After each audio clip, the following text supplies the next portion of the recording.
Guys, ito for from from Lancer Tactical.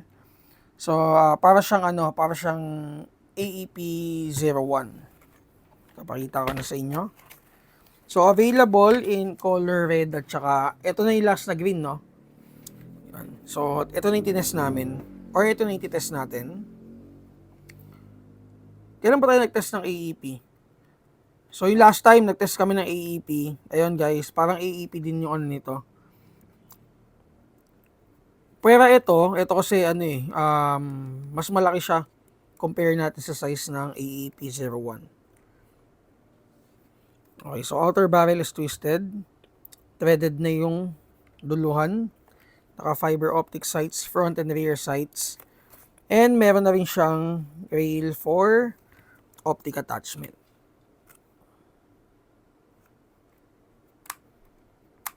And then magazine release ito. Ganda ng forma. Trigger, naka-speed trigger na. And then ito yung kabilang side.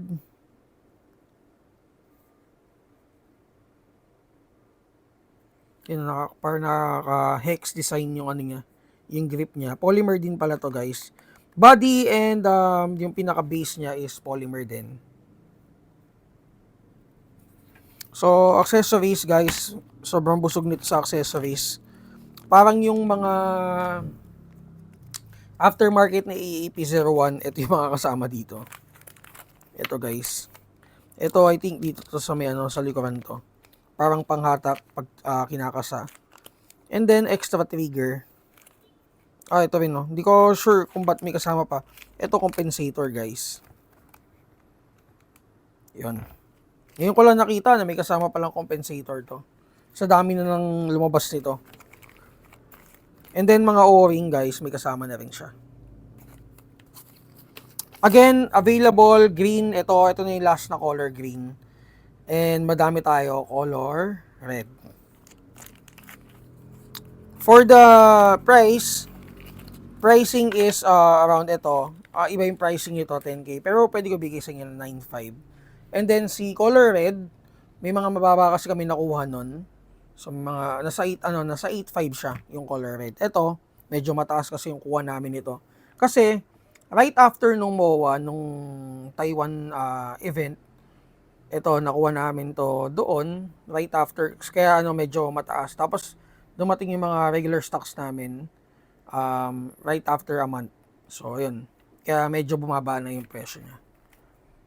Sige, test natin. By the way, yung magazine niya is Glock magazine. And may full auto function din pala siya, guys, bago ko makalimutan.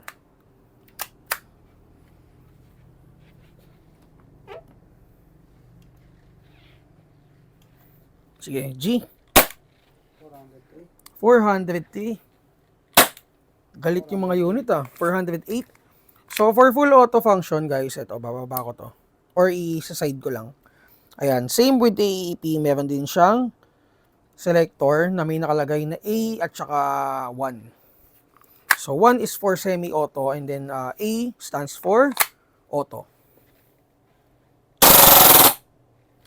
Bilis.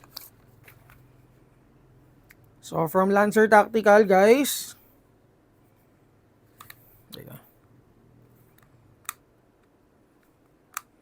Ano ba natin? Ito. Iyon. So, ito yung pag nag-slide lock, ito, yung release niya. Ito yata for thumb rest. Tama. Parang yan. Okay. So, guys, again, from Lancer Tactical, kung may mga questions kayo regarding this unit, PM lang kayo sa page natin. And don't forget to like and subscribe dito sa YouTube channel namin. And ayun, bakasyon tayo ng 3 araw, Friday, Saturday, and Sunday. Thank you.